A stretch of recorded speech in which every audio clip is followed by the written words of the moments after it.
जय हिंद दोस्तों। आज हम जानेंगे ब्लड क्लोटिंग किसे कहते हैं। ब्लड क्लोटिंग किसको कहते हैं? Blood of clotting. रक्त थक्का या जमना क्यों जरूरी है? रक्त थक्का या जमना हमारे शरीर में क्यों जरूरी है? तो देखिए दोस्तों, कभी भी किसी व्यक्ति को हाथ पैर या कहीं भी कट जाता है तो उसको 4 से 5 मिनट तक पकड़ कर रखिए। 4 से 5 मिनट तक पकड़ कर रखिएगा तो वो जो रक्त आना बंद हो जाएगा, और रक्त आना बंद हो जाएगा तो 3 से 4 दिन के बाद देखिएगा उस पर लाल लाल सा पपड़ी पड़ जाता है। उसी को हम क्या कहते हैं? रक्त थक्का या जमना कहते हैं।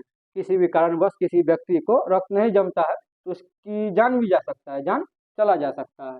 तो चलिए दोस्तों, हम समझते हैं रक्त थक्का की प्रक्रिया। तो इसको हम 4 स्टेप बाय स्टेप समझेंगे, 4 स्टेप बाय स्टेप समझेंगे। तो चलिए दोस्तों, पहला स्टेप को हम समझते हैं। तो देखिए दोस्तों, कहीं भी कट फुट होता है तो थ्रोम्बोसाइट जो है, थ्रोम्बोसाइट जिसको हम प्लेटिस कहते हैं, प्लेटलेस कहते हैं जिसको, तो थ्रोम्बोसाइट वायु के संपर्क में आकर क्या चीज का निर्माण करता है? थ्रोम्बोप्लास्टिन का निर्माण करता है। पहला स्टेप खत्म।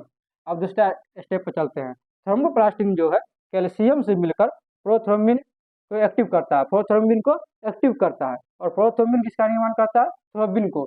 दूसरा स्टेप खत्म। हम स्टेप बाय स्टेप समझते हैं। थ्रोम्बिन, अब तीसरा स्टेप समझते हैं।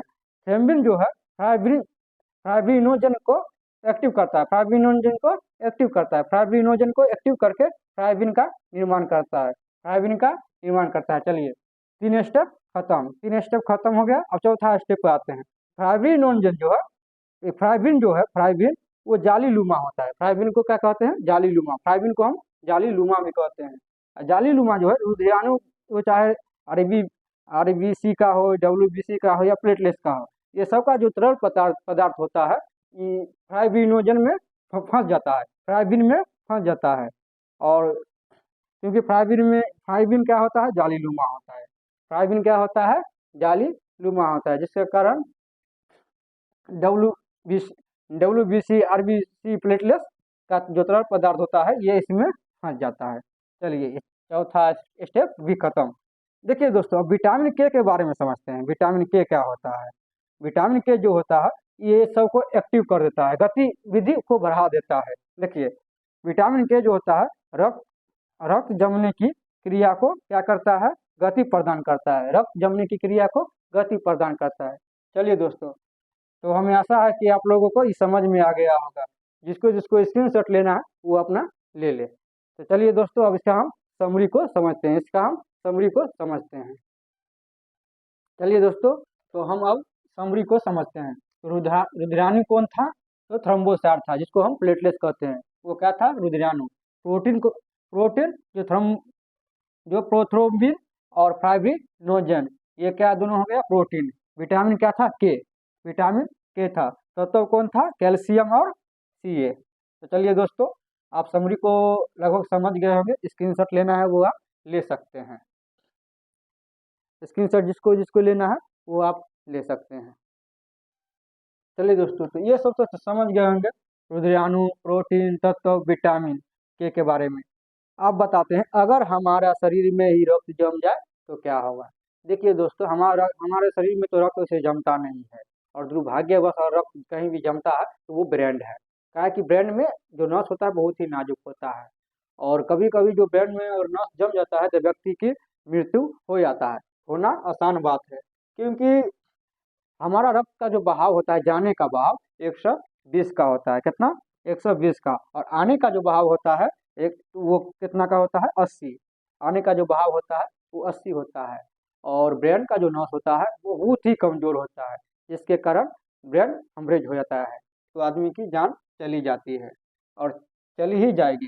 चलिए दोस्तों, ये एंटीबॉडी जो है वो रक्त, हमारे शरीर के अंदर रक्त को जमने ही नहीं देता है, रक्त को जमने नहीं देता है। और ये निर्माण कहाँ होता है? तो यकृत में, जिसको हम लीवर कहते हैं। इसमें प्रोथ्रोम्बिन और फाइब्रिनोजन जो क्या है? प्रोटीन है।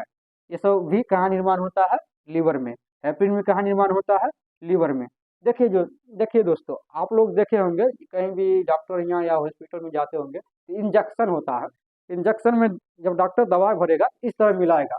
देखिए दोस्तों, इस तरह जब मिलाएगा और उसको झाड़ेगा भी, और थोड़ा दवा भी निकाल देगा ऊपर की ओर, तो देखिए दोस्तों, तो वो जो सुई देगा कभी कभी फूल जाता है।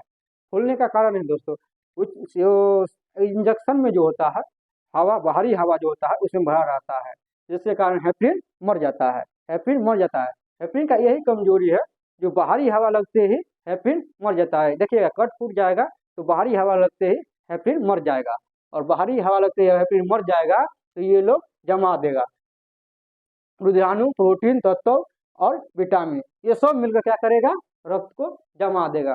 और वो जो कभी कभी इंजेक्शन जो आप लोग लेते हैं, इंजेक्शन, इंजेक्शन के साथ बाहरी हवा चला जाता है, जिसके कारण हेपरिन थोड़ा देर के लिए मर जाता है। तो देखिएगा कभी कभी फूल जाता है तो आप लोग पानी से सेकते होंगे, पानी से सेकते होंगे। तो दोस्तों आप लोग ये चीज़ को ध्यान दीजिएगा, विशेष रूप से जब आप इंजेक्शन लेने के लिए कहीं भी जाइएगा तो ध्यान दीजिएगा, कम से कम इंजेक्शन के ऊपर आते दवा निकलना चाहिए। दवा निकल जाएगा तब समझ जाइए तो उसमें से ऑक्सीजन निकल गया, तो फिर प्रॉब्लम नहीं होता है, तो फिर प्रॉब्लम नहीं होता है। तो चलिए दोस्तों, आप हेपरिन के बारे में समझ गए। हेपरिन जो होता है ये सब का क्या होता है, दुश्मन होता है, ये सब का दुश्मन होता है। वो थ्रोम्बोसाइट का, प्रोथ्रोम्बिन, फाइब्रिनोजन का, कैल्शियम का, विटामिन के का दुश्मन होता है। कभी भी और सुचारू रूप से हमारा शरीर चलता है, किसी व्यक्ति का सुचारू रूप से चल रहा है, कटपुट नहीं हो रहा है, तो ये हेपरिन जो है, हेपरिन जिसको हमें एंटीक्लोटिंग कहते हैं, वो जमने नहीं देता है, वो जमने नहीं देता है।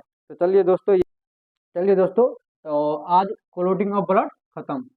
आज का जो चैप्टर था क्लोटिंग ऑफ ब्लड, वो आज का खत्म हो गया।